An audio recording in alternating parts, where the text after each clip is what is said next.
Mən Mehriban Ələkbərzadə rejissoram, əməkdar incəsənət xadimiyəm, 30 ilə yaxın quruluşçu rejissor fəaliyyətindəyəm. Bunun 20 ili Milli Akademik Dram Teatrı ilə bağlıdır, həmçinin 10 ili televiziya, 15 ili televiziya filmlərinə aid eləyirəm. Son 4 ildir ki, Yox Dövlət Teatrının baş rejissoruyam. 50-dən artıq filmlərim var. Mədəniyyət və İncəsənət Universitetində dram rejissorları şöbəsində müəllim kimi çalışıram. Tələbə rejissorlarım var. Bu qədər. Məni sevəcəyinə inandığım bir insan var. Bir varlık var. O da sən idin. Sən. 20 ilə yaxın, bəlkə də 20 ildən çox Akademik Milli Dram Teatrında çalışdım. Və sonra islahatlardan növbəti islahat idi ki, rejissorlar dəvətli olmalıdırlar. Hər halda biz də daimi iş yerimiz kimi yox, dəvətli rejissor kimi fəaliyyət göstərdik və yəni daimi olaraq ştatda oturmurduq da bu mənada. Və nazirlik bir gün mənə Yox Teatrının baş rejissorluğunu təklif eləyəndə mən düşündüm ki, yəni bu biraz eksperiment və eksperimental xarakter daşıyan bir teatr idi. Bura daha çox daha yeni boy göstərən, daha yeni üslublar axtaran, biraz pəncərədən çölə çıxmağı bacaran adamlar üçündür və mənim yaşım biraz təbii ki o deyildi.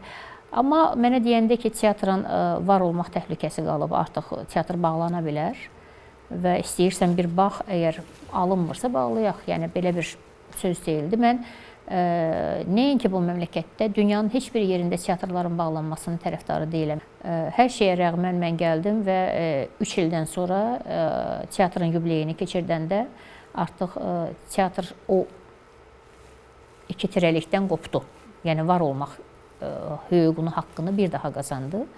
Və düşünürəm ki, bu teatrın aktyorları doğrudan da güclü və maraqlı aktyor potensialı var və bu yaradıcı heyətlə çox işlər görmək olar. Öyle değil. Tarihe mi bakıyor? Demeli at sahibinin kısasını alır.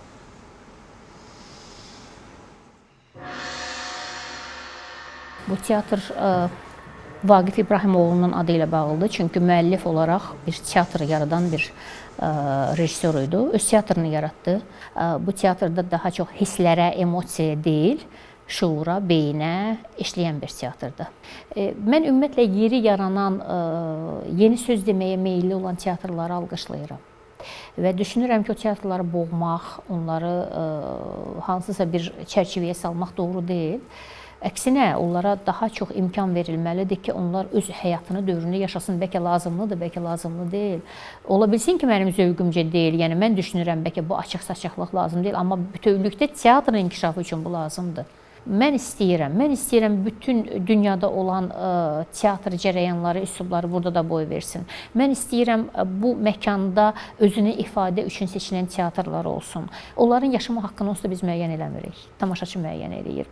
Bunlar olmalıdır. Çünki teatr bütün başqa sənətlərdən tam fərqli olaraq bizə bir başqa dünyaları göstərən, bir başqa insan psixikalarını, bir başqa insan təfəkkürünü, dünya görüşünü açan yeganə məkandır. Biz daha necə olmaq olar, daha necə mümkündür, daha nələr var, daha nələrə, haralara səyahət eləmək bucağını buradan alırıq. Yəni, bu sırf texniki vəsaitlər, bu kompüter, qrafika, D formatlarından uzaq olaraq insan D-sinin, insan mənəviyyatının, insan düşüncəsinin, o bəsirət gözünün açılması, o sonsuz dünyalara səyahət ancaq burada, bu məkandadır. Ona görə bu məkanın havasını bağlamaq doğru deyil, ən azı. Baxın bizim teatrın, belə deyək də, bura bizim həm tamaşaçı salonumuzdur. Bura bizim musiqi, səs rejissorunun, işıq ustasının, hamısının çalışdığı yerdir. Bura bizim olmayan kulisimizdir. Bura bizim səhnəmizdir.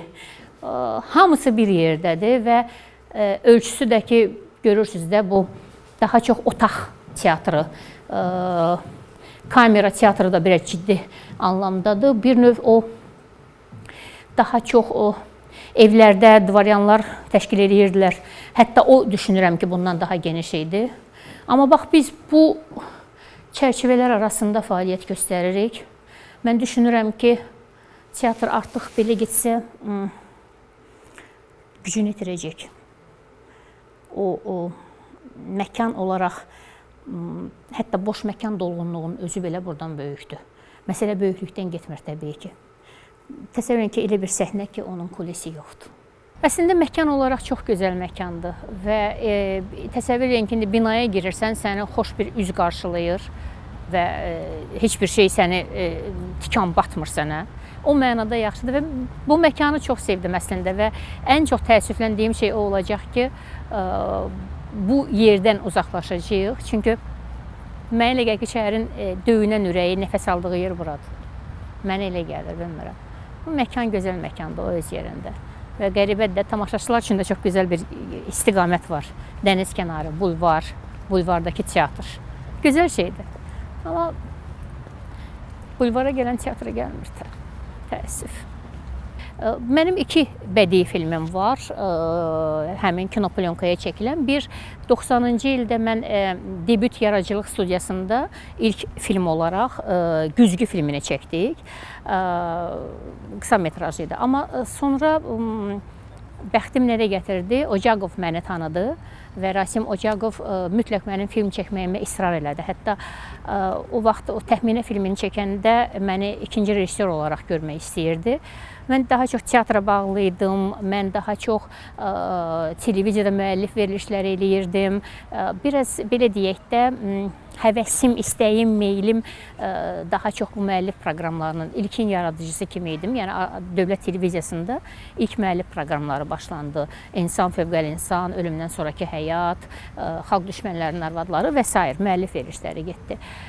O ərəfədə sözün düzü bir o qədər diqqət yetirə bilmədim. Amma sonra Ocaqov yenə məni təkid elədi və mən Çingiz Abdullayevin ssenarisi əsasında Məhkumlar bədii filmini çəkdim.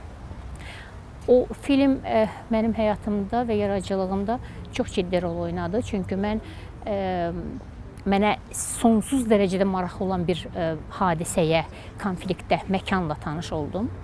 Biz Amerikaya dəvət aldıq bu filmə görə. Məhz bu mövzunu işıqlandıran ölkədə ikinci bir ölkə kimi, bir Peruda bu cüzdan xəstələri ilə bağlı film çəkilmişdi. Bir də bizdə, yəni o Johnson Universitetində bizlə görüşdə, Vaşinqtonda görüş olanda da məhz bu məqamı vurğuladılar. Bax, bu Məhkumlar filmi əslində Bakıda Umbaki xəstəxanası var, Umbaki qəsəbəsində Cüzam xəstəxanası var. Bu SSR-də, keçmiş SSR-də 2 məkandan biri idi. O bir başqa artıq əhvalatdır, çünki çox kədərli bir əhvalatdır o xəstəxana ilə bağlı. Mən sübut eləməliyəm ki, Hippokrat andı hər yerdə var, hətta Umbakidə da. Öz ayağınla cəhənnəmə getməklə. Ata, mən laboratoriyada qan analizləri ilə işləyəcəm. Bir də ki, bu spid deyil axı o dəqiqə mənə keçsin, hə? İbn Sina olmaq istəyirsən? Yox, mən indiyə kimi heç bir həkimin bacarmadığını eləmək istəyirəm. Buna mənim gücüm çatar. İnan mənə. İstənilən halda biz bu içində yaşadığımız dünyanın və insanlarımızın ideoloji hazırlığına xidmət eləməliyik. O ideoloji tərbiyə mütləq maarifləndirmənin üstündə qurulur. Maarifləndirmənin də ən gözəl yolu kütləvi informasiya vasitələridir. Çünki kitab oxumaq, mütaliə eləmək, ümumiyyətlə düşünmək çox ağır və çox bahalı bir şeydir. Biz baxmağı daha çox sevirik, nəinki düşünməyi. Biz seyr etməyi daha çox sevirik, nəinki nəyisə yaradıb onun üstündə mühakimə irəli sürmək, təşəbbüs göstərmək. Mən düşündüm ki, bu bir ara bizə televiziyalarda nəfəslik açdılar ki, həmin bu maarifləndirmə, həmin bu ideoloji işləri görmək üçün bir fürsət verdilər. Və bu fürsətin içində təbii ki, televiziya kanalının rəhbərinin böyük rolu var idi. Çünki kanallar dövlət kanalı deyildi, kommersiya kanalları idi. Orada bu maarifləndirmə işini görmək biraz belə artıq zəhmət kimi, behudə zəhmət kimi qəbul olunurdu. Amma mənim bəxtim gətirdi, çünki o adamlar da görünür yeni vətəndaş tərbiyəsinin yaranmağında maraqlı idilər və o nəfəslik yarandı. Bütün televiziyalarda maarifləndirmə işləri üzrə böyük işlər başlandı görülməyə. Mən elə o ərəfədə Space müstəqil teleradio şirkətində çalışırdım və böyük imkanlar verildi.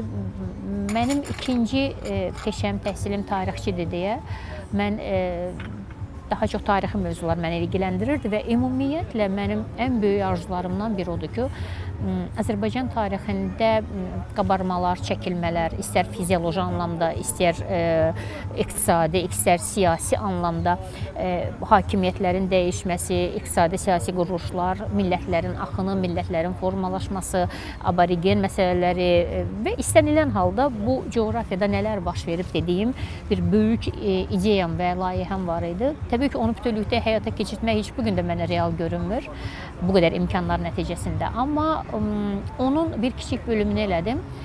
Müəyyən dövrün, xanlıqlar dövrünün portretini çəkmək istədim. Nə yaxşı ki də istədim, çünki hətta o zaman belə Qarabağ xanlığı məkanlar yerli, yəni istinad etdiyimiz məkanlarda çəkilmək imkanımız yox idi. Və mənə ən çox ağrıdan da bu idi ki, mən Qarabağ xanlığını çəkəndə mən Qarabağda deyildim. Ən yaxşı halda Murovdaydım. Ən yaxşı halda Gülüstan kəndini görürdüm. Amma sonralar o fürsətlər də getdi. Yəni hər halda döyüş bölgəsinə çevrildi o anlamda. Amma bu minvalla Azərbaycan tarixinin müəyyən portretini cızmaq mütləqliyi var idi qarşımda və bu iş bu cür başlandı. Təbii ki, məqsəd ancaq bu idi ki, Azərbaycan vətəndaşına bu ərazinin bütövlüyü uğrunda ideoloji savaşı aparıb çıxartmaq üçün onun tarixini ona göstərmək və bu torpaq uğrunda gedən savaşların hansı məkirlərlə, hansı hiylələrlə bastırılması, hansı çabaların göstərilməsi, kifayət edəcək və etməyəcək qüsurlarımız, yəni ki, aradan qaldırılmalı olan və sabahki günə istiqamət göstərmək məqsədli idi. Bu maarifləndirmə işi idi, bu maarifçiliyi idi. Qarabağın Gülüstan kəndi 1813-cü il Rusiya ilə İran arasında bağlanan müqavilədən sonra bax burada Qarabağın Gülüstan kəndində bağlanan müqavilə ilə 1-ci Rus-İran müharibəsinin sonu yetişdi. Təbii ki, bu müharibə sonradan yenə davam edəcəkdi. Bu 2-ci Rus-İran müharibəsi adlanacaqdı və onunsa sülh müqaviləsi Türkmənçayda, yəni İran ərazisində bağlanacaqdı. Hələ ki, Qarabağın Gülüstan kəndində bağlanan müqavilənin nəticəsi olaraq 18-ci əsrin ortalarında meydana çıxmış Azərbaycan xanlıqlarından və Çar Rusiyası tərəfindən işğal edilmiş və Çar Rusiyasının işğalından sonra bəlkə də sonuncu gecikmiş xanlıq sayılan İrəvan və Naxçıvan xanlığı yenidən İranın əyalətlərindən birinə çevrildi. Baxmayaraq ki, İran əyalətlərindən xilas olmuş Naxçıvan və İrəvan xanlıqları yenidən ikinci sülh müqaviləsindən sonra yenə İranın əyalətlərindən birinə çevrildi. Mən ümumiyyətlə böyük mənada pedaqoqa olan pedaqoji fəaliyyəti bir başqa şeyə yönəldirəm. Mən daha çox öz kolleqalarımla, həmkarlarımla münasibət qururam. Yəni mənim indi ikinci kurs tələbə rejissorlarım var. Mən onlarla gənc həmkarlarım kimi rəftar edirəm. Onları kiçimsəmirəm, onları uşaqsız, anlamırsınız, bilmirsiniz, mütləq öyrətmək istəyində deyiləm. Çünki bu peşə öyrənilir, öyrədilmir. Heç kimə rejissor olmağı öyrətmir. Mən orta məktəb səviyyəsindən uşaqların, abituriyentlərin, gələn ümumiyyətlə tələbələrin orta məktəb səviyyəsindən çox narazıyam. Ədəbiyyat, tarix anlamında, fəlsəfədən heç danışmağa dəyməz. Çox bərbaddılar, yəni baza yoxdur əksəriyyətdə. Şəxsi təşəbbüslə nə oxuyurlarsa başqa məsələdir, amma orta təhsil məktəblərində məncə humanitar elmlərə daha, belə deyək, daha çox nəzarət olmalıdır. Daha çox yox, nəzarət olmalıdır. Çünki öz klassikasını oxuya bilməyən adam, oxumamış adam müqayisə edə bilməyəcək və təbii ki, Cəlal Məmmədquluzadəni oxumayan Çexovu da oxumayacaq. Təbii ki, Cavidi oxumayan Tolstoyu da oxumayacaq və yaxud Artur Milleri də oxumayacaq, Dostoyevskini də oxumayacaq. Bulgakovu oxumayan insan, yəni Cavidi oxumayan insan axı formalaşmayacaq. Yəni formalaşsa da belə bir tərəfli, bir mənalı formalaşma olacaq. Mənim borcum bir müəllim kimi onlara özümün bu 30 ildə, yəni işlədiyim müddətdə gəldiyim müəyyən qənaətləri onlara hissə-hissə yedirtməkdir. Bu ab-havadan biraz narahatam, narazıyam. Gözləyək. Çünki belə deyək də, nəfəs almaq çətinləşib, yaşamaq çətinləşib. Mən arzuladığım həyatı yaşaya bilmirəm. Mən istədiyim şeyləri reallaşdıra bilmirəm. Mən görmək istədiyim hər hansı bir yaradıcı işi istədiyim həddə, səviyyədə görə bilmirəm. Bunun da en qədər səbəbləri var. Və mənim bir insan kimi yaşamağım mənim yaradıcılıqda özünü ifadəm deməkdir. Mən özümü ifadə etmək istəyirəm. Mən işləmək və o işimin də bu məmləkətdə, bu insanlara lazım olduğunu, bu ölkəyə lazım olduğunu görmək istəyirəm. Ona görə gözləyək.